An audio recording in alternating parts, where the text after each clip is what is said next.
नमस्कार निवेशकों। Indian investor of the year के नए अंक में आपका हार्दिक अभिनंदन।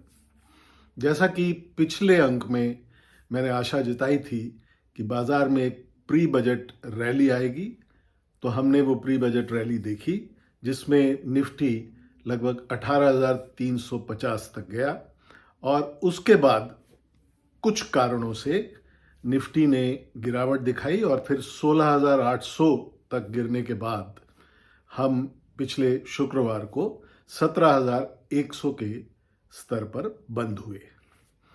दिवाली के बाद हमने बाजारों में दो बड़े करेक्शन देखे हैं जो नए निवेशकों के लिए एक बहुत बड़ा सबक लेकर आए हैं। पहली करेक्शन से हमें सीख मिली कि बाजार हमेशा एक ओर का रुख कभी बरकरार नहीं रख सकते और नीचे की ओर भी जा सकते हैं।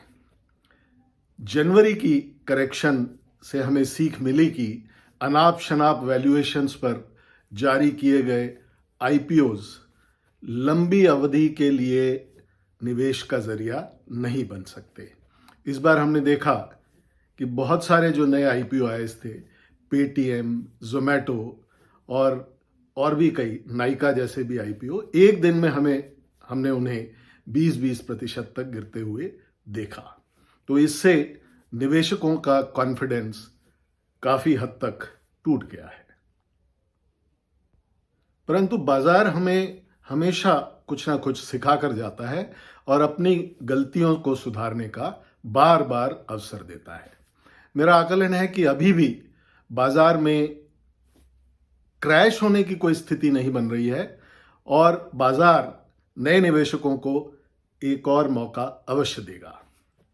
हमने प्री बजट रैली के बाद लगभग निफ्टी के अनुसार 1500 पॉइंट की गिरावट देखी है, जिसका मुख्य कारण था यूएस फेड की मीटिंग जिसमें ब्याज दरें बढ़ने का अंदेशा था तथा रशिया और यूक्रेन के बीच बढ़ता हुआ विवाद।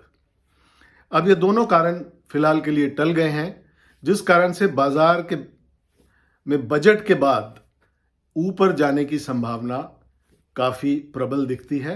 मैं तो कहूंगा कि लगभग 80% संभावना है कि बजट पेश होने के बाद अगले 10-15 दिन में बाजार ऊपर का रुख अवश्य दिखाएंगे। यदि बजट में लॉन्ग टर्म गेन्स के संबंध में कोई छेड़छाड़ नहीं की जाती तो हम आने वाले 10 से 15 दिनों में बाजार को एक बार फिर 18,000 या उससे ऊपर निफ्टी के स्तर प्राप्त करते हुए देखेंगे। तो निवेशकों से निवेदन कि इस बार की बढ़त में प्रॉफिट बुकिंग करना न भूलिएगा, क्योंकि बाजार में मध्यम अवधि में बड़ी गिरावट या क्रैश की चिंता अभी बनी हुई है, जिसके लिए 10 बड़े कारणों का विश्लेषण हमने पिछले अंक में किया था। आज हम चर्चा करेंगे लो रिस्क पोर्टफोलियो बनाने के बारे में। निवेशकों के लिए अपने इक्विटी पोर्टफोलियो को दो भागों में विभाजित करने की हमारी सलाह है। पहला कोर पोर्टफोलियो और दूसरा स्पेक्युलेटिव पोर्टफोलियो। कोर पोर्टफोलियो में आप उन शेयर्स को रख सकते हैं जो ज्यादा वॉलेटाइल नहीं रहते और एक स्टेबल रिटर्न तथा डिविडेंड देने की क्षमता रखते हैं। इन शेयरों की कुछ खास पहचान है, जैसे टॉप क्वालिटी मैनेजमेंट। आप अवश्य देखें उस कंपनी का मैनेजमेंट किस प्रकार का है और ये सब शेयर एक रीजनेबल पी रेशो पर मिलते हों। ग्रोथ और इनोवेशन की स्ट्रैटेजी इन कंपनीज में देखी जानी आवश्यक है और इसके साथ ही कंसिस्टेंट डिविडेंड और बोनस रिकॉर्ड, यानी ये शेयर धारकों के हित में फैसले लेते हों। कुछ ऐसी कंपनियों के शेयर, इन्हें हम अपने कोर पोर्टफोलियो में रख सकते हैं। इन शेयरों को बेचने की अपेक्षा गिरावट के दौर में इनमें और निवेश करने की हमारी सलाह होगी। दूसरा भाग है स्पेक्युलेटिव पोर्टफोलियो। इसमें निवेशक वह शेयर रख सकते हैं जो न्यूज हेडलाइंस में बने रहते हैं तथा ऊंचे पी रेशो पर ट्रेड करते हैं। आने वाले बुल रन में इस प्रकार के शेयरों को बेचने की हमारी सलाह होगी, क्योंकि क्रैश होने की स्थिति में इनमें 50% या उससे अधिक की गिरावट हो सकती है।